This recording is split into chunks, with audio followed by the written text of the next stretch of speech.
Father जी बताया जाए कि जो 40 दिवसीय आप लोग का पीरियड होता है, उपवास होता है, इसका मुख्य रूप से उद्देश्य बताया जाए कि जनता भ्रमित है, क्या है? मांगो तो दिया जाएगा, ढूंढोगे तो पाओगे, खटखटाओ तो तुम्हारे लिए खोला जाएगा।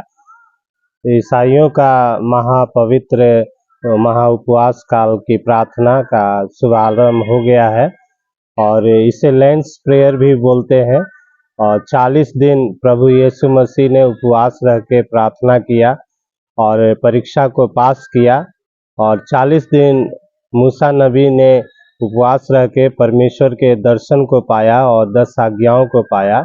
इसलिए मसीही समाज जो है इन 40 दिनों में घर घर प्रार्थना करते हैं और हम लोग बाइबल का पाठ करते हैं। व्यक्तिगत रूप से प्रार्थनाएं किया जाता है क्योंकि परमेश्वर के पास जो आएगा वो जीवन पाएगा।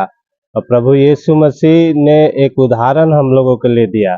तो इन दिनों में पूरे संसार भर के जितने ईसाई समुदाय के मसीही समाज के लोग हैं वो उपवास प्रार्थनाएं करते हैं, बाइबल पढ़ते हैं और घर घर प्रार्थनाएं होती है। लोग समुदाय के रूप में इकट्ठा होकर प्रभु यीशु मसीह की आराधना करते हैं, बाइबल पाठ होता है। फादर जी एक बात और पूछना चाहते हैं आपको, जैसे आपने बताया कि 40 दिन के लिए हम लोग उपवास करते हैं, लेकिन बीच में संध्या में 5 बजे लगभग आप लोग कुछ खाना भी खा लेते हैं, इसका क्या अर्थ है? सुबह से लेकर शाम संध्या तक जो है उपवास रहता है और शाम को जो है लोग खाना खाते हैं। इस तरीके से पूरे दिन का उपवास होता है और शाम को प्रतिदिन लोग भोजन करते हैं।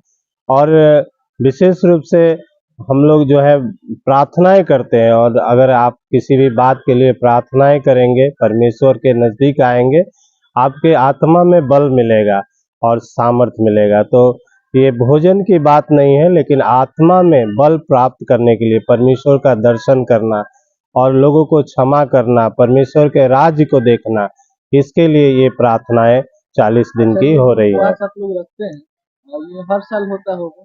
ये प्रति साल होता हर है। साल किस महीने में?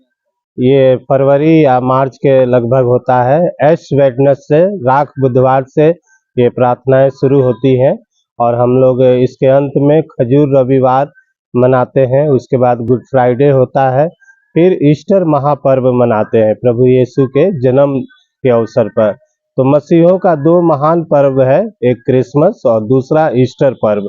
और कब्र में जाकर मोमबत्तियां जलाया जाता है और यीशु मसीह के आगमन के लिए हम लोग अपने जीवन को तैयार करते हैं। एक दिन वो यीशु मसीह आएगा और अपने राज्य को स्थापित करेगा। तो फादर एक बात और पूछना चाह रहा आपसे, जिस तरह मुस्लिम समुदाय के जिस तरह रमजान लोग रखते हैं, तो उसी तरह आप लोग का भी क्या ही पर्व माना जा रहा है? जी, ये जो है आत्मिक रूप से बढ़ने के लिए, जैसे मुसलमान भाई लोग मनाते हैं उसी तरीके से मसीही भाई लोग भी 40 दिनों का उपवास रखते हैं और प्रभु की आराधना करते फादर एक हैं। छोटा सा प्रश्न और मेरा रहेगा आपसे, जिसमें आपने बताया कि ईश्वर को हम लोग मानते हैं, ईसा मसीह को भी जाते हैं, लेकिन हम लोग का हृदय में आत्मा में ईश्वर बसते हैं। तो इसको लेकर आप लोग हमेशा जागरूक भी करते आ रहे हैं, हर रविवार को चर्च में प्रार्थना भी करते आ रहे हैं।